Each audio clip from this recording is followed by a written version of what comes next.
नमस्कार. विशेषच्या पुढच्या भागामध्ये आपण पाहणार आहोत घिबलीचा कारनामा. तुमच्या आमच्यासारखे अनेक जण सध्या मोठ्या प्रमाणात घिबलीचा वापर करतात. या घिबलीच्या माध्यमातून आपण समाज माध्यमात काय चूक करतोय याची कुठलीही काळजी कुणीच घेताना दिसत नाहीये. ज्यांना याच्याबद्दल थोडीशी जरी माहिती आहे ती मंडळी घिबलीला हातच लावत नाहीत. पण ज्यांनी घिबलीला हात लावला त्यांना त्याची किंमत चुकवावी लागली आहे. या निमित्तानं नागपुरात काय घडलंय तो तपशील जाणून घ्या. खबरदार रहा आणि समाज माध्यमावर वावरताना काळजी घ्या. ही बातमी घिबली बनवणाऱ्यांना सावध करणारी आहे. ही बातमी तुम्ही आवर्जून आणि अत्यंत काळजीपूर्वक पाहायला हवी, कारण या घिबलीच्या वापरामुळे अनेकांचं बँक खातंच रिकामं झालंय. सायबर गुन्हेगारांच्याकडून घिबलीद्वारे अनेकांना गंडा घातला गेला आहे. घिबलीचे फोटो बनवण्यासाठी बऱ्याच जणांना लिंक पाठवली गेली. तशाच पद्धतीनं ती पाठवलेली लिंक घातक ठरली आणि अनेकांना या निमित्तानं आपल्या बँक खात्यातून पैसे निघून गेल्याचं लक्षात आलं. नागपूर पोलिसांना या संदर्भात तक्रारी प्राप्त झाल्या. आता आपण एका बाजूला घिबलीच्या माध्यमातून बदललेले फोटो पाहतोय आणि दुसऱ्या बाजूला याच घिबलीला वापरून केलेल्या फोटोच्या माध्यमातून काळजी सुद्धा व्यक्त करताना पाहतो आहोत. सर्वसाधारणपणे तुम्ही घिबली ॲप वापरता त्यावेळेला या ॲपच्या माध्यमातून अनेकदा न कळत अनेक परमिशन्स मोबाईलमधल्या तुम्ही संबंधित यंत्रणेला देऊन टाकता आणि म्हणूनच बँक खात्यातून रक्कम गायब होत असल्याच्या तक्रारी जेव्हा आल्या तेव्हा लक्षात आलं की लोकांचे मोबाईल हॅक झाले होते. बँक खात्यातून परस्पर पैसे काढण्याच्या तक्रारी नागपूर पोलिसांकडे पोहोचल्या तेव्हा हेही लक्षात आलं की लोकांनी आपली अनेक पद्धतीची गोपनीय माहिती या परदेशी ॲपला सहजगत्या देऊन टाकली होती.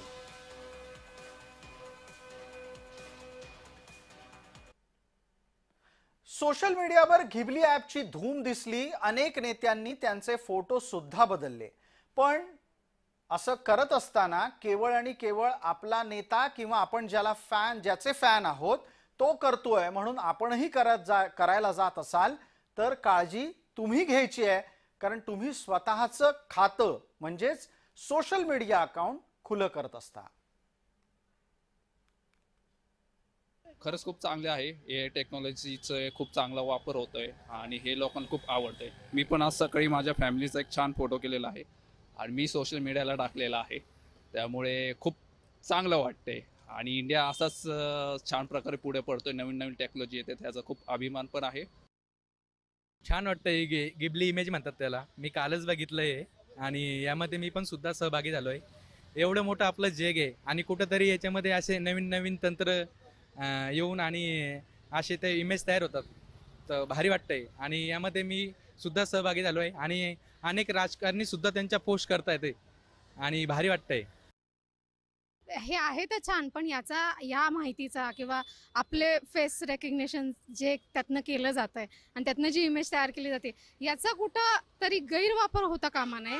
आणि हा डेटा म्हणजे आपलं फेस, आपले डोळे हे सगळे आधार कार्डशी कनेक्टेड असतात, तर याचा कुठंतरी चुकीचा वापर होऊ नये. हेच अजून AI जे नवीन नवीन फीचर आहेत त्याच्याबरोबर बद्दल क्लिअरिटी कुणाला जास्त नाहीये. घिबलीच्या संदर्भात सोशल मीडियाचे एक्सपर्ट म्हणजे तज्ज्ञ मंडळी आपल्याला लक्षात आणून देत आहेत की तुम्ही अशा प्रकारची ॲप वापरत असाल, अशा प्रकारच्या इतरही कोणत्या वेबसाईटवर जात असाल तर काय काळजी घ्यावी. हॅकर्स क्रिमिनलनी स्टेम हे पॉप्युलर ऍप्लिकेशन्स आणि त्याचे करोडो युजर्स असल्यामुळे असेच एक सिमिलर बनावट ऍप्लिकेशन सुद्धा तयार केलेले आहे.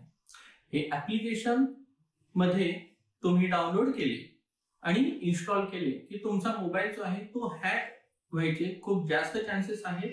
कारण अशा काही केसेस लक्षात आलेल्या आहेत की ते ऍप्लिकेशन जेव्हा तुम्ही इन्स्टॉल करता तेव्हा ऑटोमॅटिकली तुमचा मोबाईल मधले फोटो, व्हिडिओ, ऑडिओ, महत्वाचा डेटा जो आहे तो कॉम्प्रोमाइज केला जातो आणि शिवाय तुमच्या मोबाईल मधले नेट बँकिंगच्या थ्रू सुद्धा तुमच्या खात्यातले पैसे जे आहेत ते वळते केले जाऊ शकतात.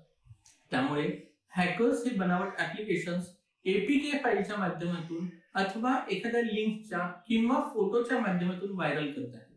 सो अनअधिकृत सोर्स म्हणजेच प्ले स्टोअर सोडून तुम्ही कुठलेही ठिकाणून हे ऍप्लिकेशन डाउनलोड करू नका आणि इन्स्टॉल करून त्याच्यावरती फोटो ट्राय करू नका.